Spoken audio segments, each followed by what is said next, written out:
Hello, and welcome to San Diego Market Movers. I'm your host, Sarah, and I'm joined today by John. Thank you so much for being here, John. Yeah, thanks, Sarah.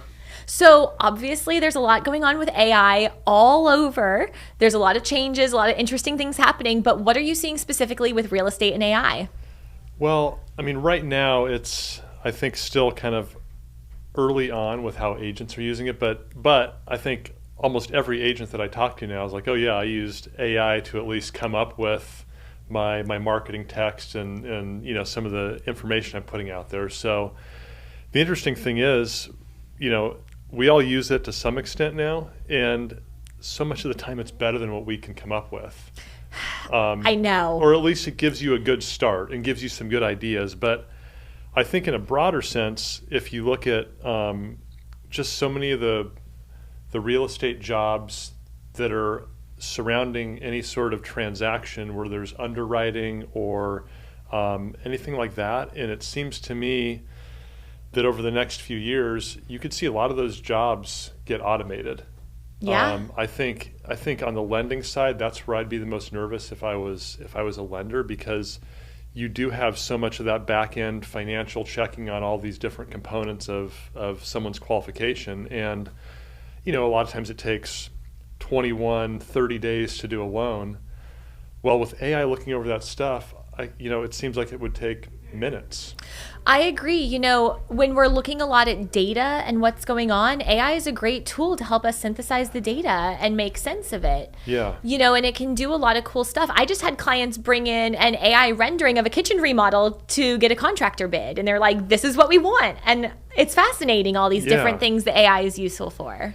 Yeah, you wonder at what point it goes too far and takes away too many jobs, but I think other jobs get created as a result.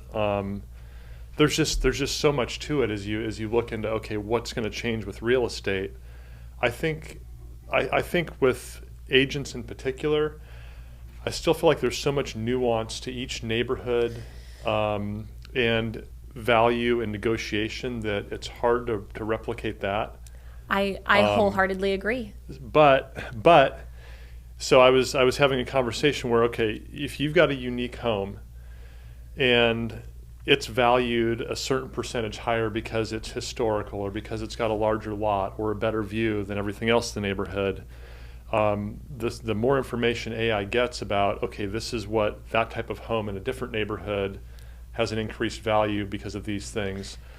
That's where, as it gets better and better, I think it will get better and better valuation, but I still feel that an agent is one of those components that is impossible to replace. They've been trying to replace agents for a while with all different things, and every real estate transaction is so unique, and there's so many different touch points that need human contact. Yeah.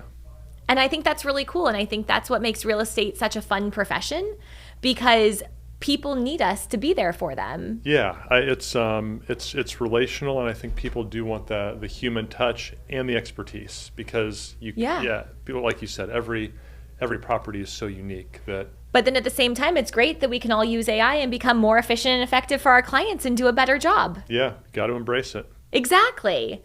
Well, awesome, John. Thanks so much for sharing with us. And if you guys have any questions, reach out to John. And yeah, thank you. Yeah. Thanks for watching.